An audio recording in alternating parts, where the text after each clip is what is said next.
예수님, 예수 그리스도의 은혜와 평강이 있길 원합니다. 오늘은 부활의 주님이 하신 말씀이란 제목으로 말씀드리겠습니다.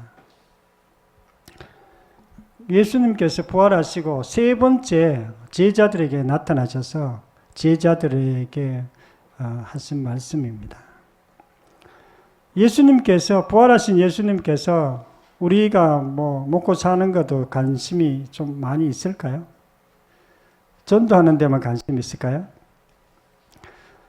예수님은 우리의 모든 삶에 관심이 많이 갖고 있습니다.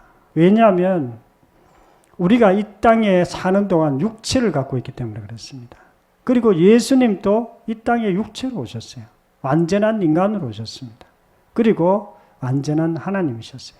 그래서 우리의 모든 어려움, 염려 이런 것들 다 알고 계세요. 그렇기 때문에 우리에 대해서 하나하나 이렇게 관심이 먹고 사는 거나 이런 것들도 다 관심을 갖고 계십니다. 제자들이 갈릴리 호수에서 이제 물고기를 잡았습니다. 그런데 베드로는 늘 이렇게 호수에서 물고기 잡는 어부였기 때문에 물고기 잘 잡습니다. 그래서 밤에 잘 잡히기 때문에 낮에는 잘 안 잡혀요. 그래서 밤늦게 이렇게 가서 막 물고기를 제자들하고 같이 가서 잡는데 아무리 던져도 한 마리도 못 잡은 거예요. 그런데 이제 새벽녘에 예수님께서 오셔서 이렇게 제자들에게 하신 여러 가지 대화 이런 내용들이 있습니다. 그래서 오늘 말씀을 통해서 부활하신 주님이 우리에게 어떤 마음을 가지고 계시는지, 어떤 말씀을 하시는지 우리가 듣고자 합니다. 첫 번째로 고기가 있느냐 그렇게 말씀하셨습니다. 요한복음 21장 5절 한 목소리 읽겠습니다. 시작. 예수께서 이르시되 얘들아 너희에게 고기가 있느냐. 아멘. 예수님은 우리에게 고기가 있냐 물으셨어요. 밤새도록 한 마리도 못 잡았는데 이 말씀은 무슨 뜻이냐면요, 우리 삶에 있어서 너희들이 어떤 어려움이 있느냐 이렇게 묻고 계시는 거예요. 너희들이 부족한 게 있느냐 이렇게 물으셨어요.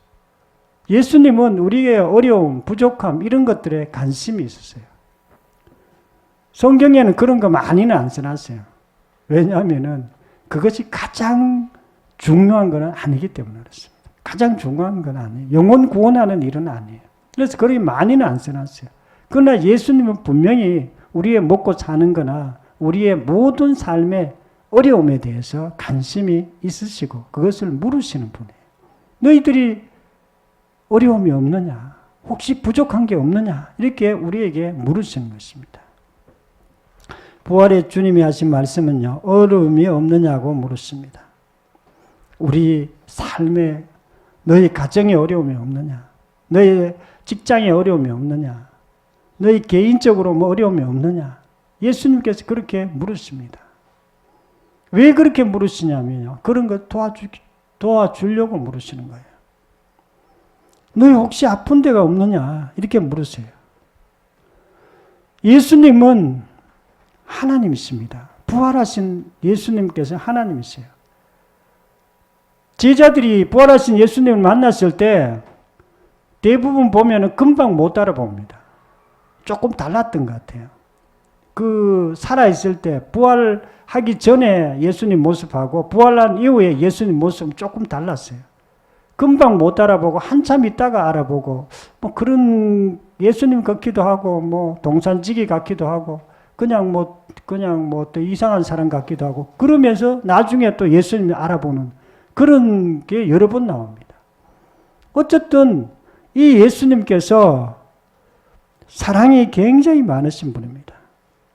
돌아가시기 전에도 예수님께서 제자들을 섬기면서 발을 씻겨주면서 너희들도 나처럼 섬겨라. 너희가 서로 사랑하라. 그렇게 말씀하셨어요. 그리고 예수님은 우리를 위해서 십자가에서 죽으실 만큼 그렇게 사랑이 많으셨던 분입니다. 부활하신 주님이 하신 말씀은요, 우리에게 어려움이 없느냐고 물으십니다. 우리 아무리 여러분에게 작은 문제는 어떤 분들은 관심을 안 가진다고 이렇게 생각할 수도 있어요. 그렇지 않습니다. 예수님은 우리의 큰 문제도 관심이 많습니다. 당연히. 거기에 관심 제일 많지만 작은 문제, 여러분의 아주 사소한 문제들도 예수님이 관심이 많으세요. 너 혹시 그 어려움이 없느냐? 내가 뭐 도와줄 게 없느냐? 이렇게 물으세요. 예수님은 제자들을 사랑하셨어요. 끝까지 사랑하셨다고 이렇게 말씀하셨어요. 제자들만 사랑하셨을까요? 아니에요. 우리도 똑같이 사랑하십니다.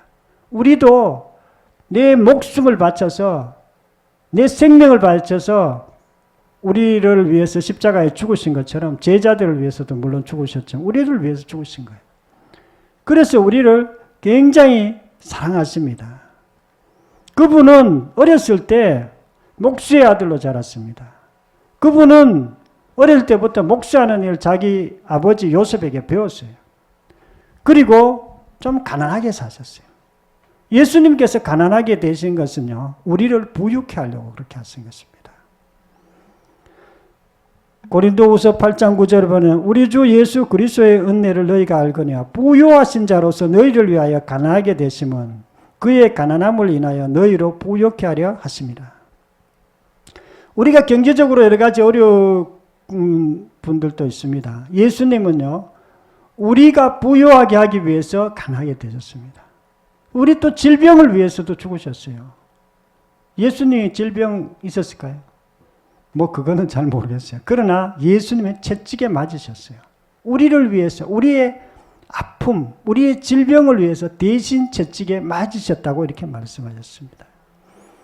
질병뿐만 아니라 우리의 정신적 고통을 위해서도 예수님께서 이 땅에 오신 것입니다. 정신적 고통. 왜?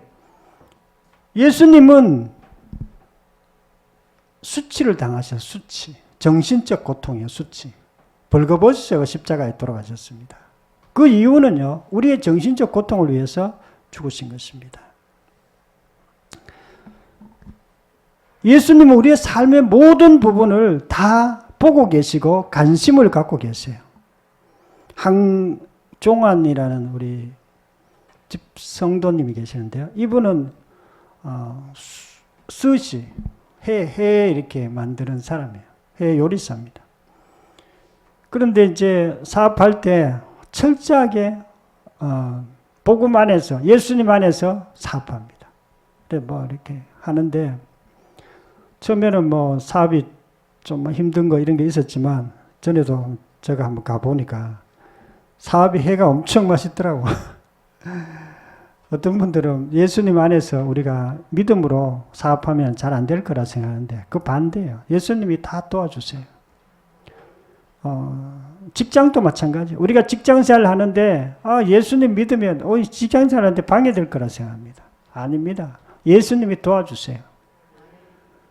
너희 행사를 다 하나님께 맡겨라. 그러면 하나님께서 너희 경영하는 것을 도와주신다고 이렇게 말씀했습니다. 우리 인간은요, 어려움이 있는 존재. 우리는 육체를 가지고 있기 때문에 그렇습니다. 우리가 원래 우리의 모든 어려움은 어디서부터 왔냐면요, 하나님으로부터 떠남으로부터 어려움이 왔어요. 예수님을 믿지 않기 때문에 어려움이 왔습니다. 그럼 예수님 믿는 사람은 어려움이 없느냐? 예수님 믿는 사람도 어려움이 있습니다. 왜냐하면 우리가 육체를 갖고 있기 때문에 그렇습니다. 그래서 이 어려움은요, 우리가 어떻게 해결할 수 있냐면 예수님을 믿으면, 정확히 믿어요. 예수님을 주님으로 믿으면 예수님 안에서 우리가 다 가진 자가 됩니다. 그리고 이 땅 사는 동안 우리가 그 어려움을 우리가 예수님 안에서 해결할 수 있습니다. 예수님께서 우리가 다 가졌지만 또 우리가 하나님께 도와달라고 하면 예수님께서 우리의 어려움을 도와주세요. 부활하신 주님이 우리의 어려움이 없느냐 관심을 가졌음을 믿으시기를 축원합니다. 두 번째로 그물을 배 오른편으로 던지라 이렇게 말씀하고 있습니다. 요한복음 21장 6절 말씀 목소리를 읽겠습니다. 시작. 이르시되 그물을 배 오른편으로 던지라. 아멘. 예수님께서 얘들아 그물을 오른편으로 던지라 이렇게 하셨어요. 오른편에 던지라 말은 무슨 뜻이냐면요, 배를 탁 타고 베드로가 밤새도록 그물을 던졌어요. 그물을 던졌는데 한 마리도 못 잡은 거, 한 마리도. 그런데 또 던져라는 거, 오른편은 또 던져라 그래요. 근데 사실 안 되는 거예요. 새벽에는 이제 안 잡힙니다. 밤에는 잡히지만은 발이 밝으면 고기가 안 잡혀요. 그런데 그 말을 듣고, 예수님 말을 듣고 오른편으로 던졌더니 몰거이가 많이 잡혔습니다. 우리가 무슨 일을 해도 잘 되는 사람이 있습니다. 잘 안 되는 사람이 있어요. 이것은요, 예수님 말씀에 의지해서 던졌을 때 우리가 잘 됩니다. 우리가 예수님 말씀에 의지하는 것. 베드로는 자기의 어떤 업으로서 노하우가 있었어요. 업으로서 어떻게 하면 고기 많이 잡는지 알아요. 그런데 그 마음, 그 생각을 내려놓고 예수님이 하라는 대로 딱 오른편을 던진 거예요. 그랬더니 잘 된 것입니다. 부활의 주님이 하신 말씀은요, 내 말대로 하라고 이렇게 말씀하고 계십니다. 예수님의 말대로 하라는 거예요. 예수님 말대로. 예수님이 가르쳐 준 대로, 예수님의 관점대로 행하라는 그런 뜻입니다. 인생은 늘 빈배와 같이 부족합니다. 어려움이 있을 때 우리가 예수님 관점으로 하면 우리 이 일이 잘 돼요. 우리 이 일이 잘 안 되는 이유가 있습니다. 내 생각대로 하기 때문에, 내 생각. 다 그렇지 않습니까? 여러분 생각대로 안 해요. 무슨 일 할 때마다 사업하거나 직장 다니거나 무슨 일을 할 때 다 내 생각대로 하는 거예요. 내 생각대로 하면 이게 일이 잘 안 돼요. 근본적으로 잘 안 되게 되어 있습니다. 우리는 내 생각대로 하면 안 돼요. 예수님 생각대로 해야 돼요. 예수님 생각.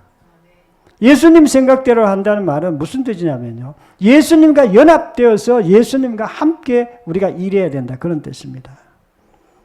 우리가 변화에, 이런 관점의 변화가 없으면 우리의 삶이 변하지 않습니다. 저도 이상하게 내가 해도 안 되는 그런 느낌을 받아요. 어떤 신앙생활 할 때 해도 안 되는. 오늘 우리 성도님 간증 여러분 들었죠? 이분도 신앙생활 엄청 열심히 했는데 안 되는 거예요. 해도 뭐 또 이상하게 시험도 잘 못 치고. 왜 그럴까요?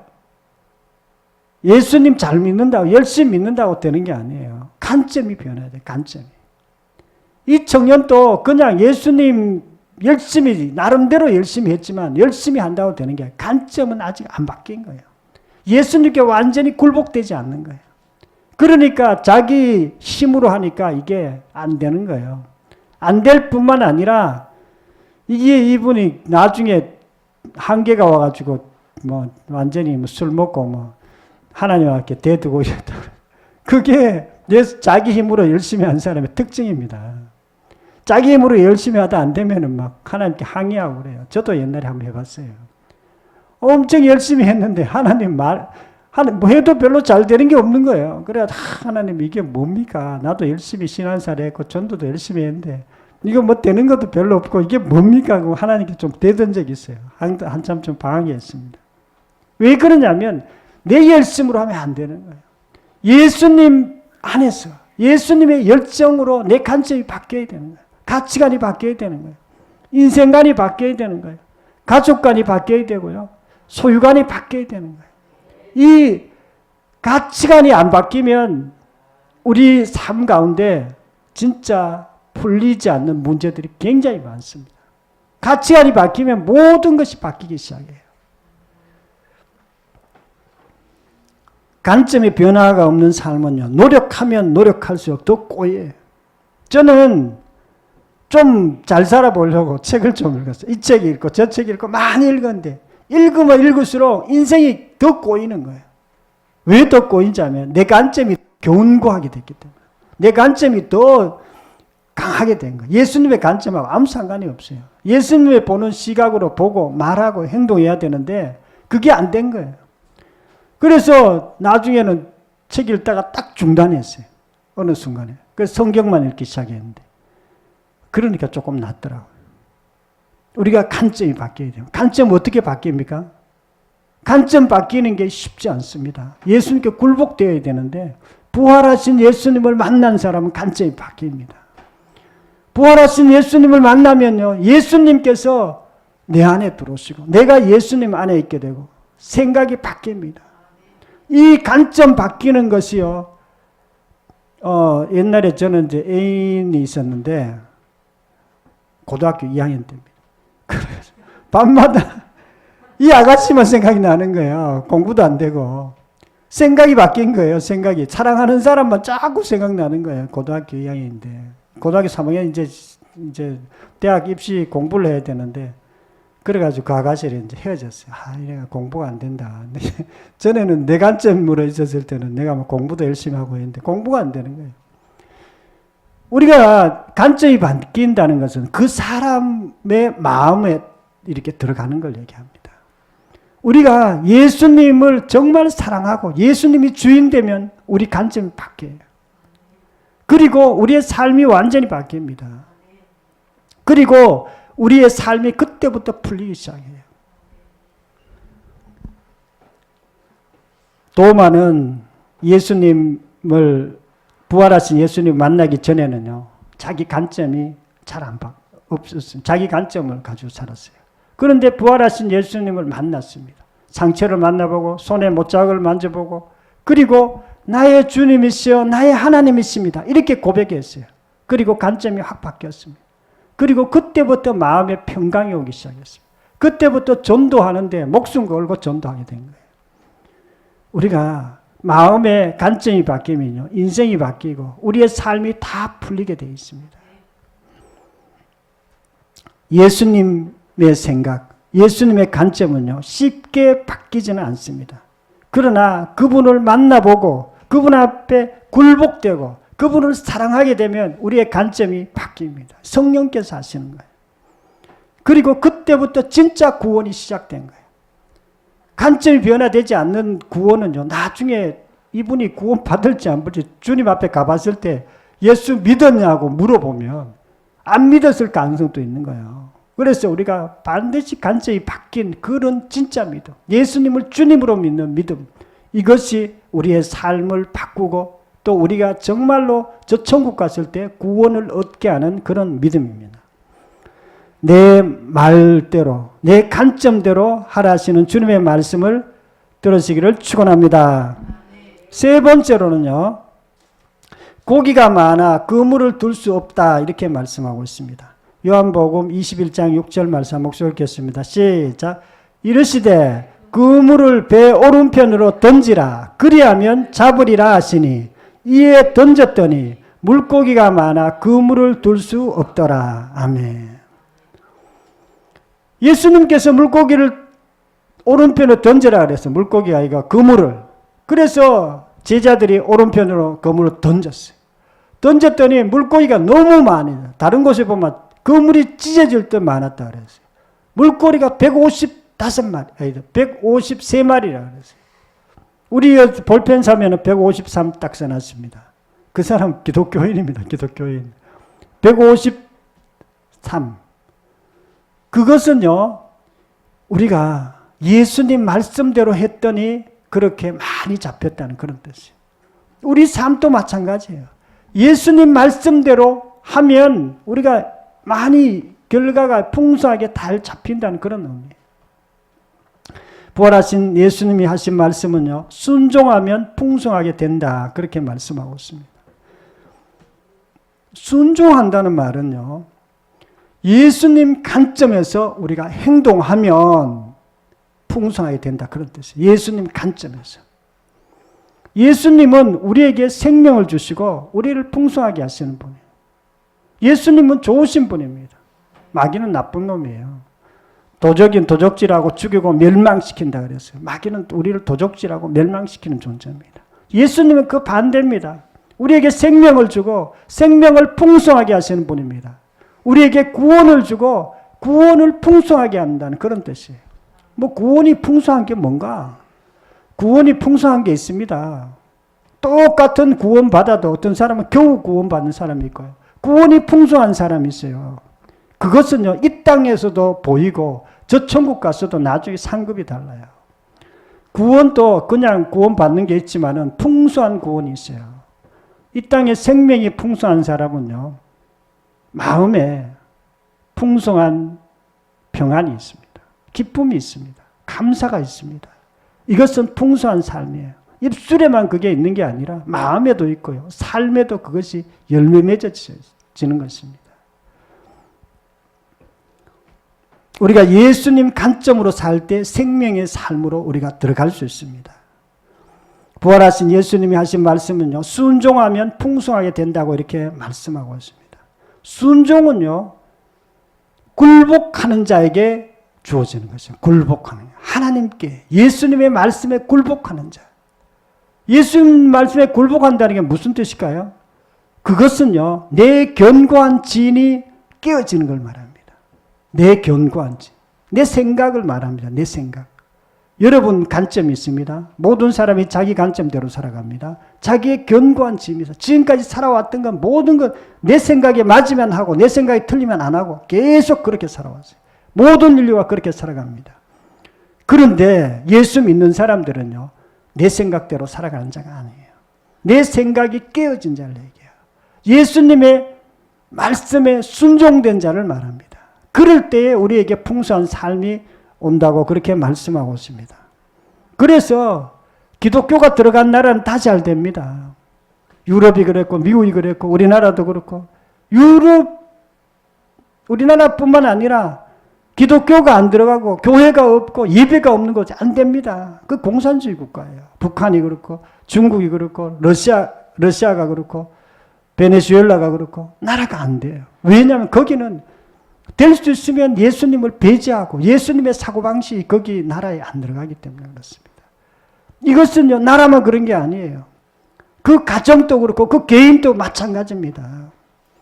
우리가 예수님 말씀에 순종하면 예수님께서 우리 삶 가운데 풍성한 삶을 우리에게 주십니다.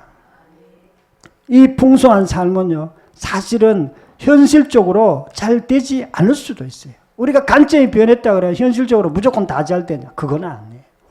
그러나 관점이 변하면 반드시 나타나는 게 있습니다. 마음의 평강이에요. 이 평강이 우리의 삶을 잠재웁니다. 어떤 때는 암을 치료하기도 하고요. 어떨 때는 가난이 이렇게 조금 없어지기도 하고요. 우리의 삶의 문제들을 잠재우는 것이 평안이에요. 삶이 잘 되려면 반드시 예수님을 믿되 정확히 예수님을 주님으로 믿어야 돼요. 그리고 주님으로 하나님으로 믿는 것은요, 성령으로 되는 것입니다. 성령께서 그렇게 되게 만들으세요. 부활의 주님이 우리에게 순종하면, 우리가 예수님께 순종하면 풍성하게 된다고 하신 말씀을 믿으시기를 축원합니다. 사랑하는 성도 여러분, 오늘은 부활하신 주님이 하신 말씀이란 제목으로 말씀드렸습니다. 부활한 주님이 예수님 뭐라고 얘기하시냐면, 너희에게 고기가 있느냐 물으셨어요. 너희에게 어려움이 없느냐 그렇게 물으십니다. 우리가 다 어려움이 있습니다. 하나님 이런 어려움이 있어요. 저런 어려움이 있어요. 그러면 너희가 오른편으로 그물을 던지라 그렇게 말했어요. 이 말씀은요, 내 생각이 아니라 예수님의 관점에서 행하라 그런 뜻이에요. 예수님의 관점에서. 예수님의 관점에 순종하라는 뜻이에요. 우리가 예수님의 관점에 순종해야 됩니다. 우리 생각이 완전히 바뀌어져야 돼요. 이거는요, 저는 딱 경험해 봤어요. 저는 내 관점이 철저한 사람이었기 때문에 예수님을 열심히 믿는데 내 관점이 덜투절했어요. 그런데 이상하게 안 되는 거예요. 오늘 간증의 그 자매하고 비슷했어요, 사실은. 안 되는 거예요. 뭔가 이상하게 꼬이더라고요. 그런데 관점이 바뀌자 삶이 달라졌습니다. 물론 환경적으로 여러분들이 달라졌는지 안 달라졌는지 여러분들 눈에는 안 보일 줄은 몰라요. 그러나 저는 저 내면에 제가 알고 있습니다. 나는 바뀌었다. 나는 자유하다. 쉼이 있다. 이렇게 저는 고백합니다. 그리고 세 번째, 순종하면 풍성하게 된다고 이렇게 말씀하고 있습니다. 우리 관점이 바뀌면, 순종하면, 굴복되면 우리의 삶의 풍성한 삶이 시작됩니다. 우리의 삶의 모든 것이 바뀌기 시작합니다. 하나님께서 다 도와주세요. 너가 내 안에, 내가 너 안에서 모든 무엇이든지 원하는 대로 구하라 그렇게 말씀하셨어요. 이것이 관점이 바뀐 사람에게 하신 말씀이에요. 그럴 때 하나님께서 모든 기도를 다 들어주세요. 왜 그러냐면 우리가 예수님의 마음으로 살기 때문에 그렇습니다. 저와 여러분들도 어떤 문제가 있어도 예수님 말씀대로 함으로 풍성한 삶을 누리시기를 축원합니다. 통성으로 기도드리겠습니다. 말씀을 생각하면서 통성으로 기도드리겠습니다. 하나님 아버지 감사와 찬양을 드립니다.